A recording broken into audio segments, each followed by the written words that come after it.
name is Victoria Fernandez and welcome to my channel. I live to inspire mental health. If you're not subscribed to my channel, please subscribe. I post weekly videos about mental health and my experience with bipolar disorder. In this next video, I'm going to talk to you guys about my experience with medications, how it has helped me, and kind of the identity crisis that I've had around, taking medications, who I am without it, who I am with it, and other stuff involving my OCD. Now, I've talked about this stuff way at the beginning of my channel, so it's been a while, but it is something that keeps coming up in the comments where someone asks me, I know somebody who doesn't want to take medications. What do I do? Like, can you please talk about it? So that's why I'm going to make this video. I do want to start by saying that it's not an easy thing to ask someone to take medications. Medications are something that, impacts your everyday life. It changes your life drastically. For the better in some cases, but it also has a lot of side effects, which was what makes it really hard for a lot of people to take medications.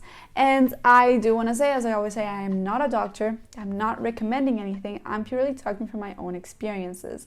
The things that I've gone through, the things that I've lived through, however you want to call it. I just want to kind of tell a story and hopefully help other people through it.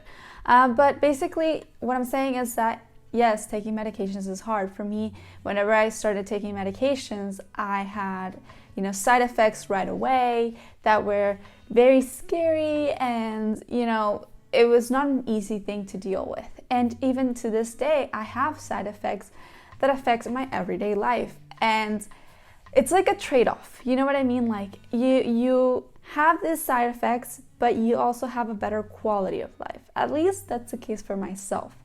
I have to deal with these side effects on a daily basis, but at the same time, I can go to school, I'm about to graduate, I can work, I can do all the things I want to do in life, I can chase my dreams, I can be productive, because I've been given that stability from the treatment that I take each day. Now, it's something that is annoying to take medications. It's something that it's not easy to come to terms, I think, especially as somebody who has bipolar disorder. One of the biggest things is where we wonder about, who are we? And, am I the person in the manic episode, in the hypomanic episode, or am I the person who is in the depressive episode? And I think that comes from, you are some things of each of those places. You are some things from the anxieties that you get while you're depressed. You're some things from the dreams and aspirations that you get from your manic or hypomanic episodes. But with the bipolar disorder, at least all these things are heightened. The feelings are so much more intense than for somebody who doesn't have this mental illness. And that is a huge crisis, because what happens? Okay, well, when you go on your medication, at least for me, there was a point where I was not on the right dosage, and I stopped being creative. I stopped feeling no love, no anger, no happiness. It was nothing. That was extremely hard, because as human beings, we're supposed to feel. We're supposed to, feel happiness, sadness. Sadness is important to be able to understand what happiness is. Obviously, everything has to be balanced. You can't, be having these episodes. But then once I started actually, taking the right dosage, I started realizing that I was a little bit of all those things whenever I wasn't medicated. That was still me. It's just that now I'm stable.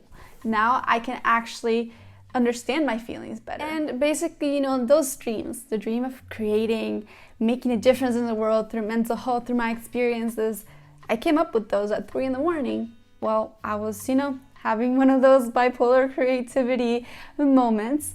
And the thing is that while I was not okay, I couldn't actually successfully make decisions to implement those things. Or maybe you can't say you can't, but it would be really difficult. Why? Because yes, 1 second I might be, on top of the world, dreaming, being super happy. Then I have a depressive episode. And I'm on the floor, I feel worthless, I don't mean anything to anyone. It's another important thing to note, that when you're having those episodes, and this is what ties it into how medication has helped me. When you have these episodes, when you're not stable, you're gonna have a lot of conflicting thoughts. Your mind is gonna tell you that you're terrible, or it's gonna tell you that you're amazing and you can do anything.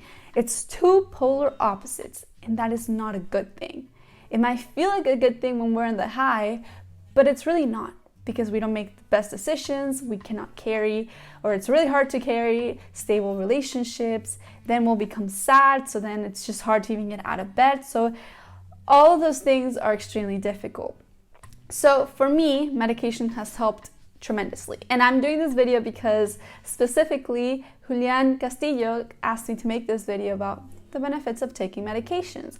Now, before I do start that, I want to say that it even affects me with OCD when it comes to the identity crisis, because when you have OCD, some people, like myself, have these compulsive thoughts that tell you that you're going to do something evil to someone, that you're going to, whatever that terrible thought is, if you don't say something or do something, then it'll happen and you'll do it. So you start to think, am I a terrible person for thinking these things? And the answer is no. That's something that I've had to learn throughout therapy, learning that those thoughts are just thoughts. I should not indulge in those thoughts in the sense of giving it power. The more I say, I am not that thing, I am not this or whatever, the more power I'm giving it to it, and the more anxiety it'll create in me. Being like, okay, I had that thought, I know I would never do that, and I'm just gonna let it go. I'm not going to convince that thought that that's not me. I am not going to do the ritual. I'm just gonna let it go. Now, obviously, that's way harder than it seems. I mean, I myself still indulge in those like repeating things so it won't happen, all that kind of stuff, but I've gotten better with time. That's definitely another thing of identity, and medication has helped me tremendously. When I tell you guys that medication has changed my life, it's because it's helped me lead to where I am today. I believe that medication saved my life. And I've told it to my psychiatrist before. I say, you saved my life because, through the treatment that has not been easy whatsoever, it has allowed me to overcome. It has allowed me to be the person who I aspire to be. It has allowed me to love myself, to stop having suicidal thoughts, to stop being depressed. It has allowed me to live. And do I wish I had to take medications? Like I always say, of course not. I don't want to take medications, but I do know that it's something that's helped me a lot. It's something that, as I said in my other videos, I'm about to graduate college. Something that's very stressful, that took a lot of panic attacks and mental health struggles. But because of my medications, I was able to overcome. Now, it's not just the medications. There's also therapy, the things that you do, taking care of your physical health, talking to people, opening up about your feelings.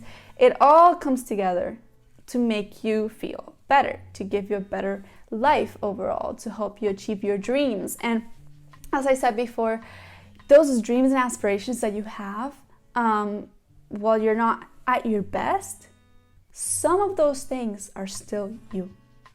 The core thing that I wanted to help other people, this YouTube channel, that was me then, that's still me now, but I'm able to execute it in a better way. So that's, it has just helped me stabilize, do better in school, maintain my relationships better, understand the world better, understand my limits. It's helped me stop having panic attacks, depression, episodes. I don't want to say stopped completely, because mental illnesses, there's something that you live with. A lot of them are something that it'll be there for your life. It'll be accompanying your life.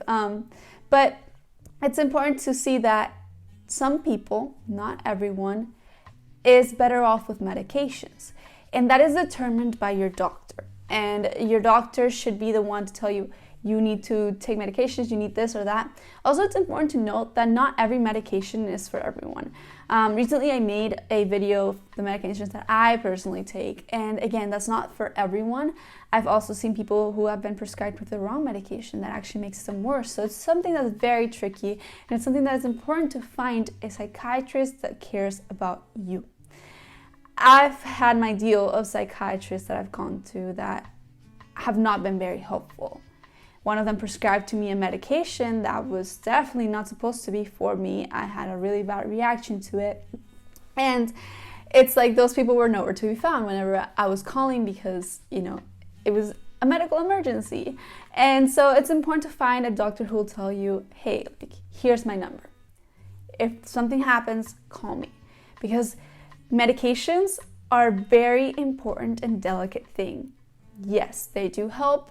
They have helped me have a functional, normal life. I'm not disabled by, depression anymore, my bipolar episodes anymore, but it's something that's very delicate, and sometimes not every doctor is the best doctor to treat you. So it's important to do your research, ask people, read the reviews, do whatever you have to do to find somebody who you feel comfortable with, who will listen, not just prescribed. Because sometimes doctors who don't listen can misdiagnose, and that can be really bad. So it's important to know that. It's important to understand that, you can go through different medications until you find the perfect one. I went through Seroquel, then I've gone to lithium. I tried antidepressant at first, it didn't work. Ultimately, lithium and lamotrigine are the ones that are best for me. And that is the thing that makes me the best. And also it's like, depending on dosages and all that kind of stuff, some dosages are needed for some people, other dosages for other people. It just depends on you. Since this is such a personalized condition, it's important to find that doctor that will care about you.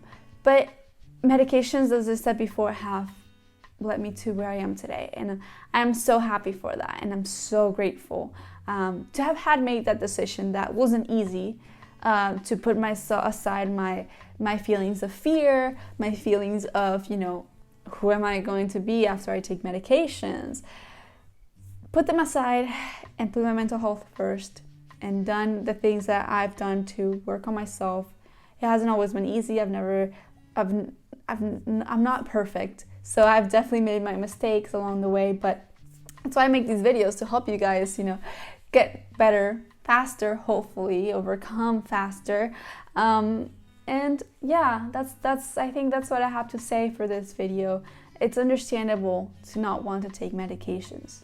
I completely get it, because I didn't want to either. But for some people, if your psychiatrist says so, it's very important. I think it helped save my life, at least. And I'm excited to see where, medicine goes in the future, what's in store for us. I mean, I'm sure there's somebody always working on making things better. Hopefully, maybe, who knows, having a better type of treatment in the future. Only time will tell. But I hope I'll still be making YouTube videos to tell you guys about it, to have discussions about it. So if you found this video helpful, please don't forget to like it, comment, subscribe, share it with somebody who you believe should watch this video. And always remember that there's a light at the end of the tunnel, and a bad day does not mean a bad life.